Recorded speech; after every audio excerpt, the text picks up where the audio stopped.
Es un gusto siempre saludarles. ¿Cómo están? Esperamos que bien, la mayoría, el 100%, no sé, pero es como las misiones imposibles de Tom Cruise. Hoy es 8 de agosto, hoy hace 42 años nació uno de los más, para mí, impactantes deportistas que he tenido el privilegio de ver. Se llama Roger Federer, el hombre de Basilea, ahí que, según vi los datos en Wikipedia, ganó solo, por lo que hizo en las canchas, más de 130 millones de dólares.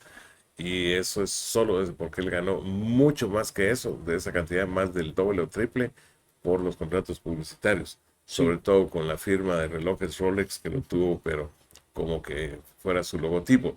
Bueno, entramos en materia. El titular lo dice claramente que la gramía del Estadio Nacional da pena. El Estadio Mateo Flores, yo lo sigo nombrando así porque es como traté todo el tiempo al personaje que fue bautizado el escenario con su nombre. Entonces, traemos a colación, por ejemplo, ya se lo va a mostrar José Pablo, al primero que puso el grito en el cielo, y no fue de acá, fue Iñaki Bea, el técnico español que vino dirigiendo a República Dominicana dentro de la Nations League y que a la larga él fue severo al decir que no podía admitir que se jugara un partido oficial, en este caso de FIFA, en un escenario con ese tipo de gramilla. Él fue el que puso el dedo en la llaga, pero lo que a mí me preocupa, José Pablo, es que eso fue en la Nations League del año pasado y al correcto. principio del año pasado. Ha transcurrido más de un año y ni Comunicaciones, que es el que más usa, ni la FedeFood, que lo debe usar ahora otra vez, han hecho y realizado la comunicación ante las autoridades administrativas de CAG, y si lo han hecho no le han dado continuidad. Lo serio es que no se ve. Con el propio José Pablo fuimos testigos oculares. Estuvimos en el lugar allí hace cosa de 3 semanas, cuando, como ha ocurrido, nos invitaron para estar en el recuerdo póstumo y homenaje al Conejo Sánchez por sus 68 años de vida, que ya no la tiene físicamente, y 4 de que nos abandonó, pues abandonó este mundo.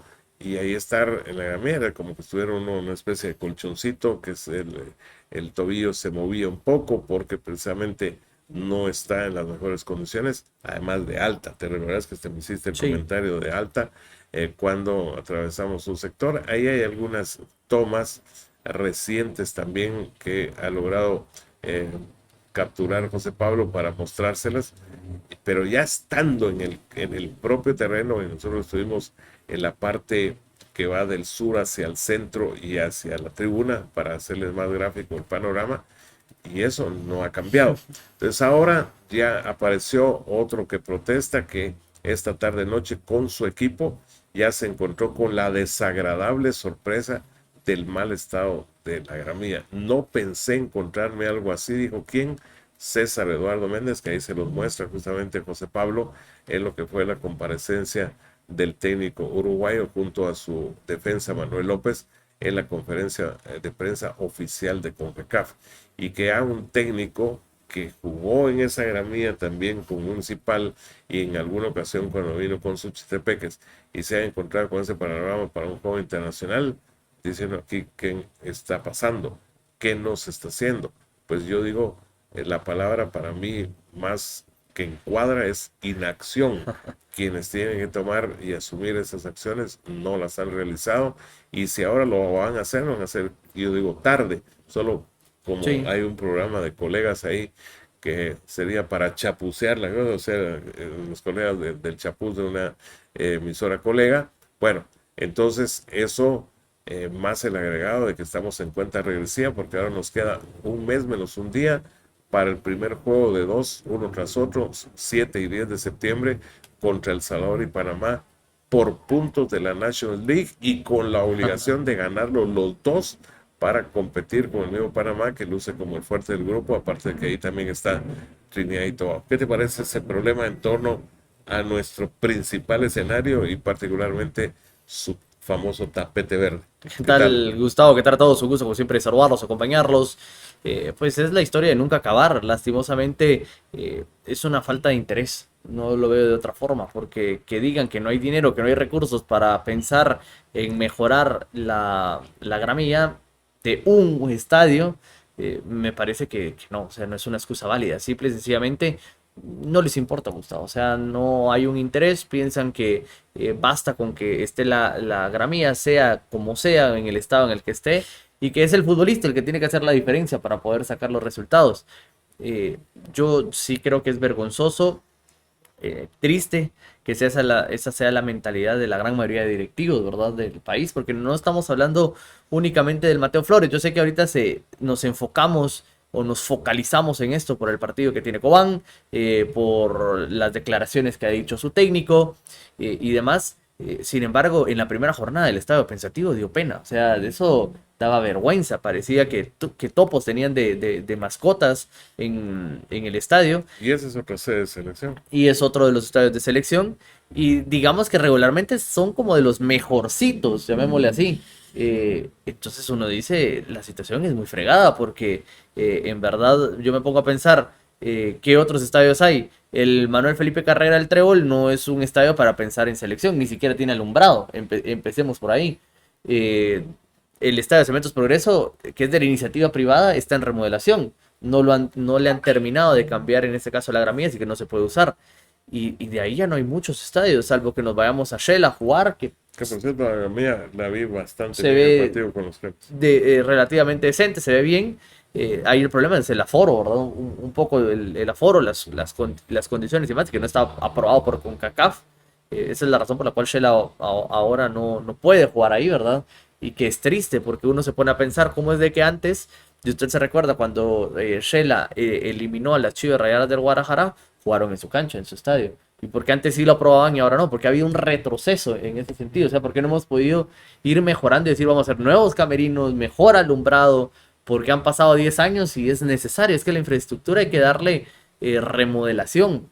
Sin embargo, aquí construimos algo y nunca le damos mantenimiento. O sea, pareciera que eso no, esa palabra de mantenimiento no existe dentro de la cultura guatemalteca. Entonces es terrible, solo dejamos morir las cosas, Gustavo. Y yo veo hoy, por ejemplo, o porque justamente hoy me levanté con eso, un tuit de Nayib Bukele donde decía que el Mágico González ya estaba listo y que podía ser la casa de selección de El Salvador. Y el estadio, que es chiquito, porque no vamos a negar que no es un estadio gigantesco, por lo menos tiene las condiciones impecables, ¿verdad? Nítidas para poder disfrutar bien de este deporte. Entonces, y eso es lo que uno espera. Y yo digo, ¿aquí cuándo? O sea, aquí no remodelamos, no construimos, simplemente no hacemos nada. Más, lo único que sí hacemos es querer que Guatemala le vaya bien.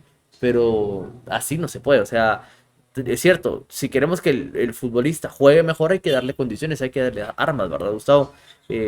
Para mí esas son las dos cosas por las cuales no mejora el fútbol de Guatemala. Que las canchas son muy malas y eso no le importa a los directivos. Dos, el formato es pésimo porque que clasifiquen 8 de 12 es muy malo, pero muy, muy malo.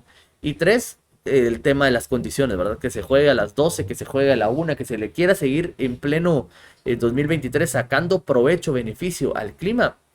Eso parece de la edad de piedra, ¿verdad? O sea, realmente hay que pensar en la integridad del futbolista, pero lamentablemente creo yo va a tener que morir alguien para que hagan conciencia en eso, ¿verdad? Y casi, casi sucede, porque recuérdense que cayó un rayo recientemente en un partido y ahí dijeron, bueno, sí, las condiciones, hay que cuidar la integridad física y que no sé cuánto, pero muchas veces hemos visto partidos de Santa Lucía con Guapa cuando estaba en Liga Nacional, de los mismos malacatecos, jugadores que se han quejado que tienen ampollas, que después ya no aguantan, etcétera, y nadie hace nada, ¿verdad? Ahí se queda, lamentable, terrible, que ni siquiera dando el minuto de hidratación es suficiente, porque es sofocante, es asfixiante en todo sentido el jugar en esas condiciones. Sí, oye, incluso, por cierto, tal vez podés rastrear si ya terminó el juego de Guateco, de Canadá con Panamá, que depende Guate del mismo, y que lo dejamos ya metiéndose en la recta final, porque a esa altura de cómo iban los acontecimientos, el equipo de la hoja de Maple era necesario para Guatemala, no para ellos, porque estaban ya encaminados victoria con un tanto a cero, luego de que Guatemala con triplete de Marvin Ávila Jr. hizo un 3-0 a Dominicana, pero podía ser insuficiente el 1-0 porque se empataría a 3 goles anotados y 2 recibidos, las dos formaciones, la nuestra y la canalera, pero los canaleros se portaron mejor en el campo y tienen menos tarjetas. 1-0, así terminó.